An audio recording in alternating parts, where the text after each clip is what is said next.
Hello friends, we are meeting after a week and hope all of you are very safe, stay at home and stay safe.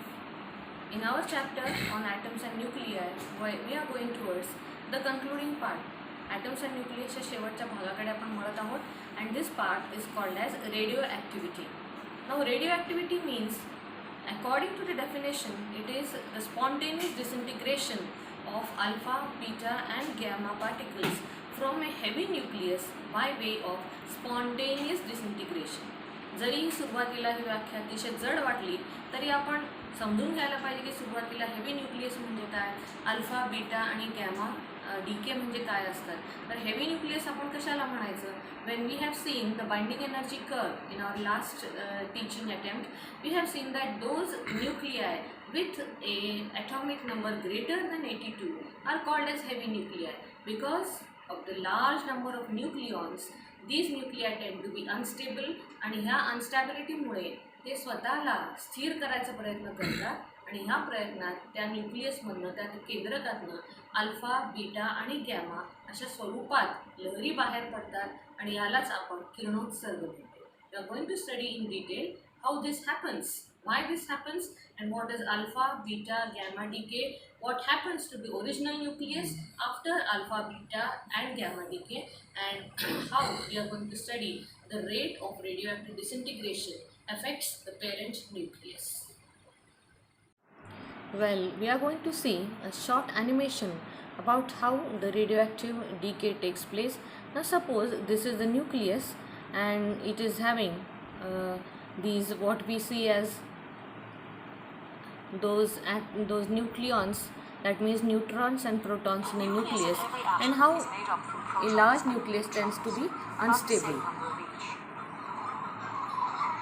The nuclei of most atoms stay like this forever, but radioactive nuclei are unstable. They're like pieces of popcorn waiting to pop. Once in its life, a radioactive nucleus decays and throws out part of itself as radiation. Some atoms throw out a pair of protons and a pair of neutrons together. This is how the radioactive unstable nuclei throws out its unwanted members and tries to gain stability. Now what are these unwanted members? These are in the form of alpha particles, beta particles and gamma radiations. Basically we have them, called them as alpha decay, beta decay and gamma decay. It's an electromagnetic wave with very high energy. It's sometimes given off by a nucleus which has just decayed in another way, as the nucleus struggles to make itself stable. Atoms of the same type always decay in the same way, so it's often possible to work out what type of atom is involved by detecting and measuring radiation. The radiation is a telltale clue to the atom which created it. Let us go to the history of radioactivity, and the credit for discovery of radioactivity goes to Henry Becquerel. In 1896, Henry Becquerel discovered that uranium containing crystals emitted rays that could expose and fog the photographic plates. He found that these rays originated from changes within the atomic nuclei of the uranium atoms.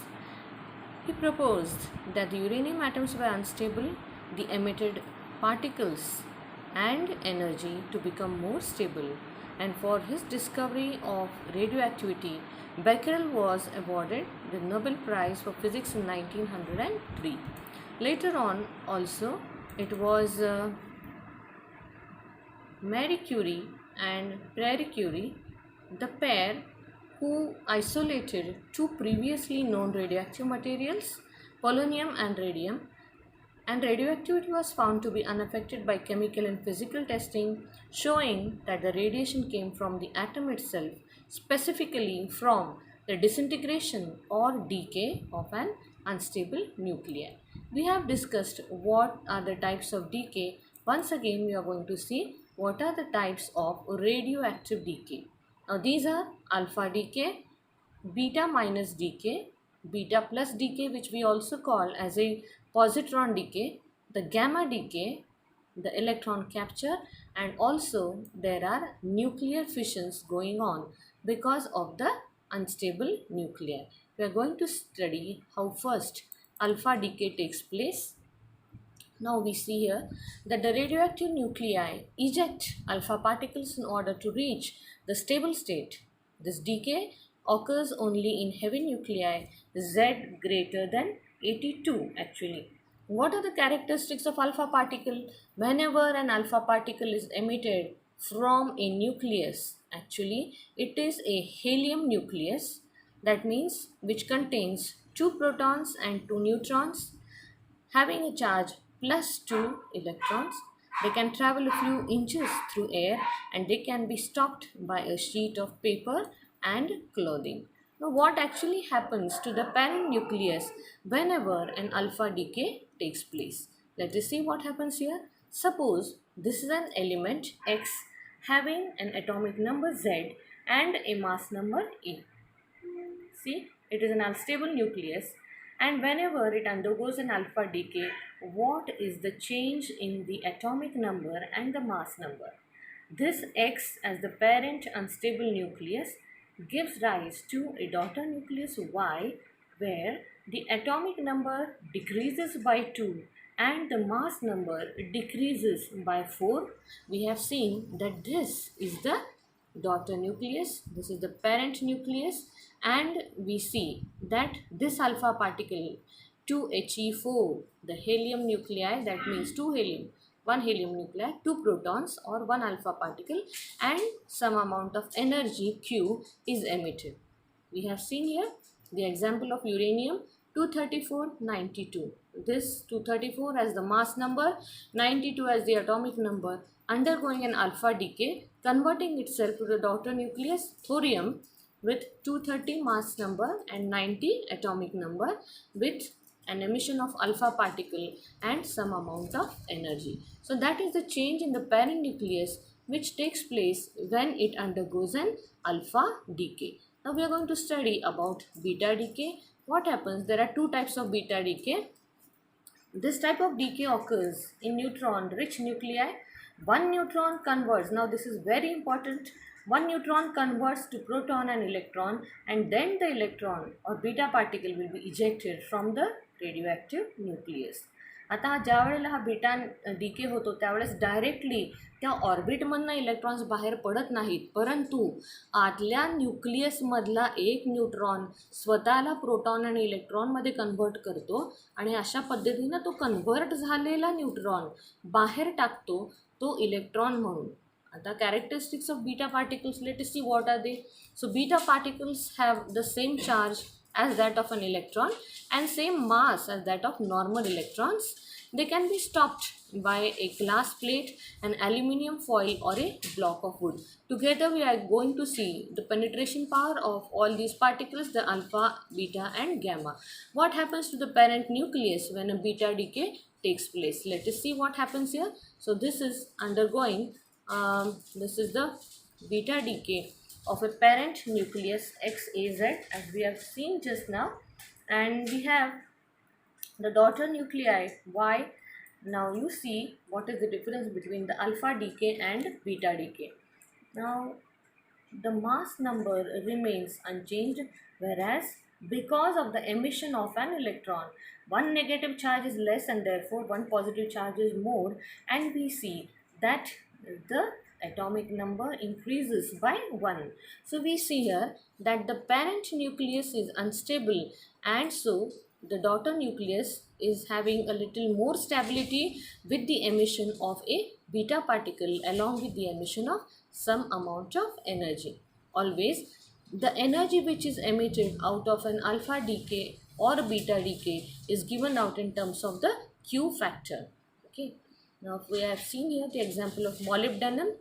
Molybdenum 9942 undergoes decay to form 9943 Tc plus 1 beta decay and some amount of energy. So that happens when a beta decay takes place. We are going to study the next type of decay which is also called a beta plus decay. Now in this beta plus decay, which is also called as a positron decay, it occurs in proton-rich nuclei only if Q is greater than 1.02 million electron volt. If Q is less, the electron capture will occur.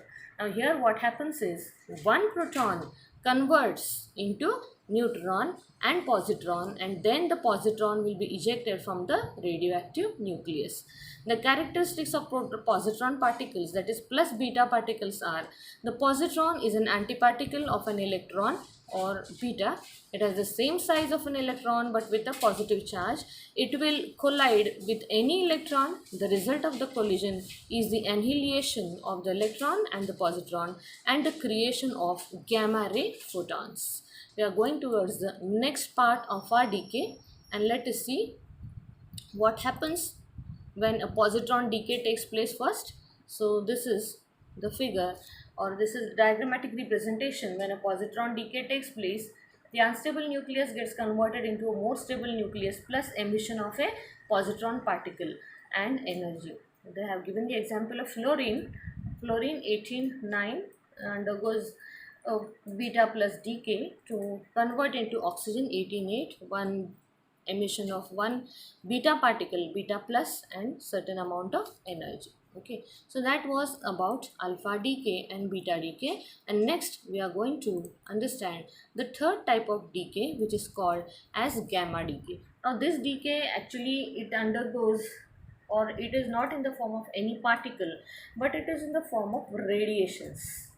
This is the most important differentiation between alpha, beta and gamma decay, that gamma decay is the type of decay where no particles are emitted but radiations are emitted in the form of photons. Gamma decay is an emission of nuclear photon from an excited nucleus. We have already studied that a photon is a particle of energy having E equal to h nu. The unstable nucleus has an excess of energy. It expels this energy as gamma ray in order to be stable. The nuclide retains its identity. Now this sentence means that there is no change in the nuclear composition. The characteristics of gamma ray: gamma rays are electromagnetic radiations with high frequency and have no mass and no charge. Most penetrating, they can be stopped by 1 meter thick concrete or a several centimeter thick sheet of lead. That was the characteristic of gamma decay. Okay. Here there is special note. It says that both gamma and X-rays are electromagnetic radiations, but they come from different sources. Gamma photons are ejected from the excited nucleus, while X-ray is a result of transition of orbital electrons. There is the basic difference between a gamma emission and a X-ray emission. Okay, so let us see. We have this diagram which shows you the penetration, the comparative penetration of radiation, where alpha, beta and gamma rays are able to penetrate into thick blocks of lead. Because the alpha particles have a lesser range, they can penetrate through thin sheets of paper but not further. Beta, these are little bit more energetic particles and they can penetrate through aluminium sheets or aluminium foils. And we can see here that the most energetic radiations are gamma radiations, which can penetrate through thick blocks of lead also, and that is why gamma rays are the most important rays which are used in treatment of cancers and tumors. So which one is the more penetrating, beta, alpha and gamma? The answer would be definitely gamma, because it has no charge. So it has no charge, that's not the reason. It has more energy, it has no charge, it has the speed of light. Let us say the range of charged particles. The range of charged particles at a given energy is defined as the average distance they travel before they come to rest. The range of a 4 million electron volt alpha particle in air is about 3 centimeter. They can be stopped by thin piece of paper. And 4 million electron volt beta particles having a maximum range of about 1700 centimeter in air, whereas they have a maximum range of about 2 centimeter in water and 0.26 centimeter in lead. That is the data which we have seen here about the penetration of alpha, beta and gamma particles.